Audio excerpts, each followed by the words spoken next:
Oke, itu sebagai video awal, saya siang ini dapat tugas tentang OE, audit eksternal, kompetensi ada 4, artinya S1 ataupun dokter umum harus bisa menangani sampai paripurna.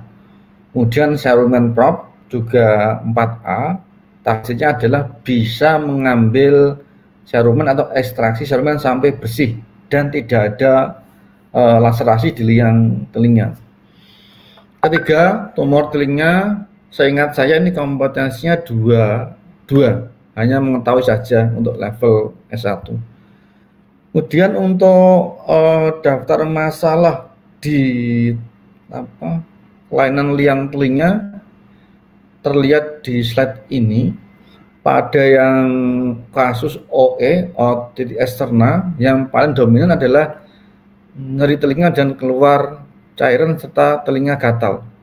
Untuk benjolan itu nanti ada di slide yang tumor.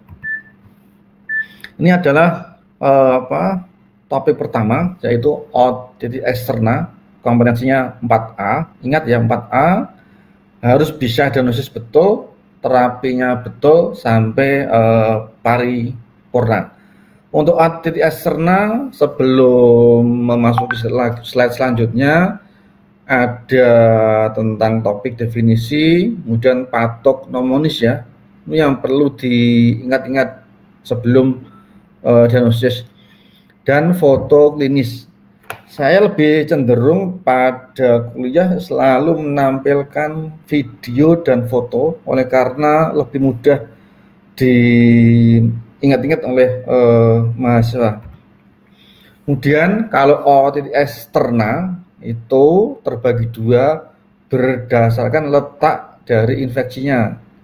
Pas cartilago itu namanya OE circumscripta, atau kalau kedua-duanya OE diffusa. Untuk bakteri untuk waktunya lebih dari 8 minggu. Kemudian untuk etiologi, ini pengalaman pribadi saya, lebih mudah menangani audit eksternal karena bakteri dibanding jamur. Kenapa? Karena jamur itu tumbuh di tempat yang lembab. Liang telinga kita, terutama liang-liang telinganya ada kelainan anatomis, misalnya bentuknya sangat menekuk seperti S begitu, seperti huruf S. Itu kalau terjadi otomikosis sangat susah sekali sembuhnya, meskipun sudah dikasih beberapa obat, karena faktor kelembaban. Jadi nanti kalau praktek, jangan kaget kalau ada audit eksternal karena bakteri, itu dikasih obat quinolone sama metil lebih mudah sembuh. Tapi kalau otomikosis itu memang sangat susah sekali. Oke ya, ini ada beberapa faktor resiko audit eksternal. Khusus yang item mengorek telinga, ingat, banyak terjadi pada orang di atas umur 50 tahun karena pada umur segitu, umur 50 tahun ke atas, sudah terjadi pengurangan jumlah kelenjar sebasea, jadi dia kering dan banyak akan mudah untuk desquamasi. Kemudian kedua, berenang, sehingga ada kata-kata swimmer ear karena OE pada perenang. Untuk jenis diffusa, circumscripta, otomikosis, dan maligna. Untuk circumscripta itu bedanya dengan diffusa terletak di lokasi. Kalau circumscripta di pas cartilago, kalau diffusa di pas cartilago dan pas osseous.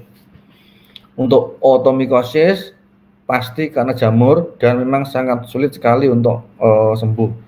Dan OE maligna, ciri khasnya adalah pada orang dengan penurunan daya tahan tubuh, misalnya DM, hepatitis, dan penyakit ginjal. Kemudian ya, ini yang OE circumscripta, Ingat-ingat nanti kalau praktek OE sirkumskripta, gejala paling menonjol adalah nyeri telinga dan rasa gatal. Itu nanti beda dengan yang OE diffusa. Kemudian tanda lainnya adalah ada gejala atau ada rasa kalau daun telinga ditarik tersakit. Nariknya di ujung daun telinga yang atas di posterior superior akan terasa sakit, dan kalau kita menekan tragus terasa sakit. Dari dua hal ini, nyeri telinga, kemudian gatal, dan nyeri tekan tragus, kita sudah pasti bisa menduga ini adalah OE sirkumskripta, sehingga akan mudah untuk mengevaluasi MT.